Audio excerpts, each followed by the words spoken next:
What do Michael Jordan, Shaquille O'Neal, Drake, Miami Heat? They have all invested into esports. A single esports tournament final can have a larger viewership than the final game of the NHL Stanley Cup or a finals match at Wimbledon. The top teams can bring in revenue of over $20 million. The International Dota 2 Championships, compare that to the NBA Championship Players Prize Pool of $22 million. And Fortnite is awarding $100 million of competition money in total for the whole year. Universities are setting up esports teams and leagues. The president of Indonesia is talking about it. And esports has been added to the Chinese graduate curriculum. And on October 2018, the cover of ESPN magazine featured a gamer. Even people from professional sports are jumping ship. Former CEO of the NFL and ESPN, Steve Bornstein, now works for the gaming publisher Activision Blizzard. And so does the former senior vice president of... The excitement and buzz around esports comes down to the growing number of people watching it. The Stanley Cup had 8.7 million viewers for the final game. The League of... And this is why you see more and more media deals being made. ESPN made a multi-year deal for live TV coverage of the Overwatch League by Activision Blizzard, which is also being streamed on Disney platforms. Brands are pouring money into sponsoring esport teams and events. As esports has grown, sponsorships have gone from niche tech brands to mainstream ones, such as Adidas, Domino's, and Coca-Cola. There is even the new Pizza Hut Stadium, the first ever sponsorship deal for a virtual stadium, to be used for the Madden NFL Championship. Ninja, who was the front-page star of ESPN magazine, has signed sponsorship deal figures a month playing video games and streaming from home, all because there are so many people watching him.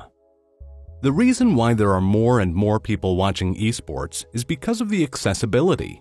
Competition is fun, but traditional sports can be hard for everyone to participate in.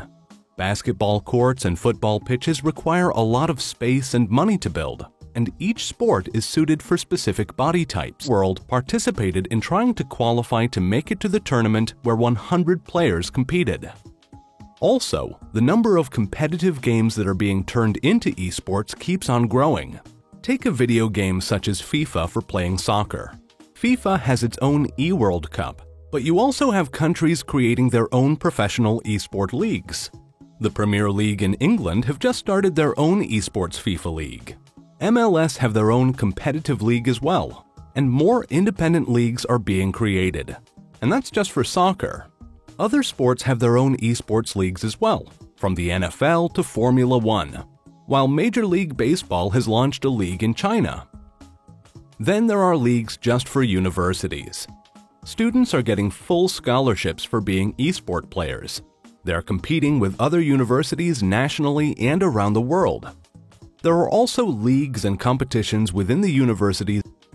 With all this massive growth, there are three main ways that people are investing into esports. The first way is by investing directly into teams. People are also investing into esport companies such as gaming publishers. And you even have real estate investments such as arenas, hotels, and bars.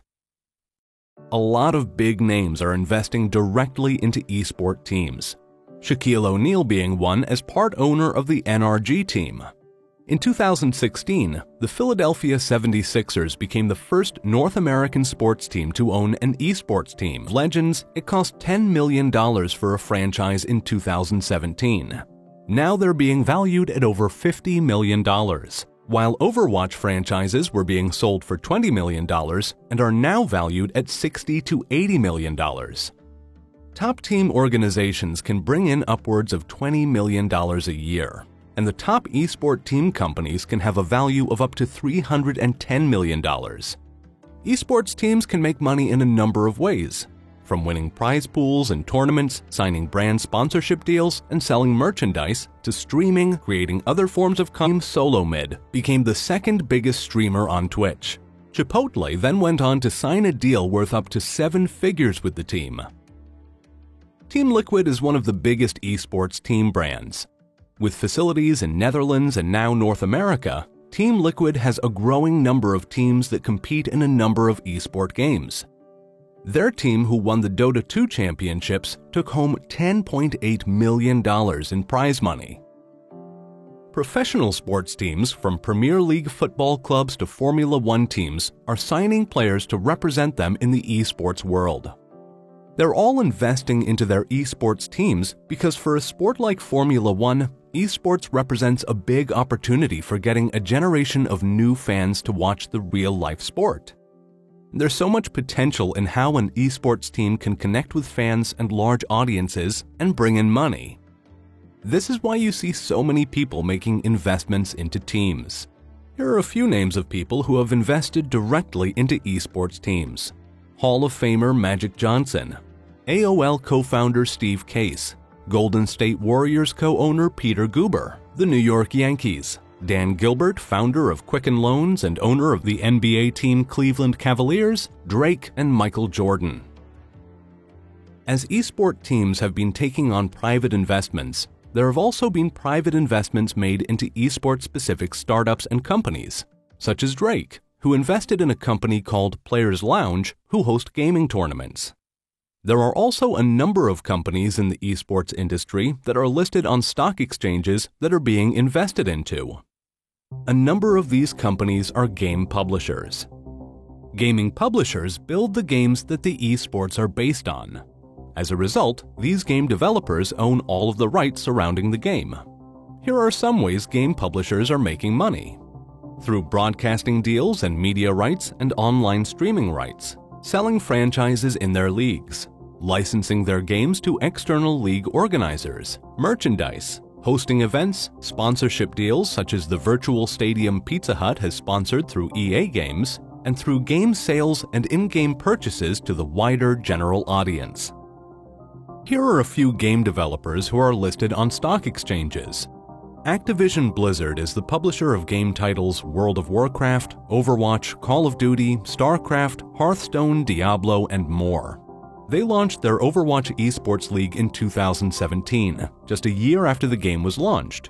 The selling of their franchises have gone from $20 million to now over double, and they have broadcasting deals with Disney and ESPN. Electronic Arts is the publisher of the games Apex Legends, FIFA, NHL, Madden NFL, and more. Take-Two created NBA 2K and Grand Theft Auto. And then there is Tencent, the largest gaming company in the world. They own 40% of Epic Games, which owns Fortnite, a 10% stake in Bluehole Studios, publisher of PlayerUnknown's Battleground, a 5% stake in Activision Blizzard, and a 5% stake in Ubisoft. Riot Games, who is the publisher of League of Legends, is fully owned by Tencent. Owners of League of Legends teams include the owners of the Washington Wizards, the Houston Rockets, the Los Angeles Dodgers, and life coach Tony Robbins. While Amazon bought Twitch, the live streaming platform for gamers which is banned in China, Tencent invested in Huya, which is listed on the New York Stock Exchange, and Douyu, listed on the Nasdaq, two companies that are the leading live streaming platforms for esports in China. Millions of dollars have also been invested in creating different esport real estate projects. If you have bars where people can go and watch traditional sports games, have drinks, eat, and be surrounded by TV screens, sporting memorabilia, and decor, then why not have the same thing for esports? From France, Spain, Switzerland, and Germany, all the way to Canada and Portland, esports bars are popping up all over the world. One esports bar, Meltdown, has 27 locations around the world. Taking it up another step are hotels that are catering to esport players and fans. There is the iHotel in Taiwan that has been designed for esports teams to practice together, but anyone can come, stay, and play. Each room, from a single person to a 6-person team room, comes with gaming machines. There is also a 12-person gaming area in the lobby with top-of-the-line gaming computers. iHotel have expanded and now have multiple hotels in Taipei. And lastly, you have real estate projects that are building independent e-sporting arenas, like the Cyber Games Arena in Hong Kong. The space hosts training areas, a competitive arena for up to 80 players, and streaming and television broadcast studios. It also has a VR zone, cafe, mobile gaming zone, and a stage. Cyber Games Arena is looking to host over 100 local and international competitions a year, but anyone can come and play themselves. Hourly rates to use the computers start at $3. The arena is expected to bring in 1.2 million visitors a year, and the entire project cost $3.8 million to build. It's just another way people are investing into the esports industry, an industry where the winner of a tournament can make more money than Tiger Woods winning a PGA Masters, an industry that can sell out the Staples Center and Madison Square Garden, an industry that could reach 645 million viewers by the year 2022, about double the population of the United States. The best investments into esports will be the ones that are centered around the fans, investments that build the best relationships with them. On the next episode of Venture City, we take a look at the big money in high-tech city farming. Hit the subscribe button to not miss a video.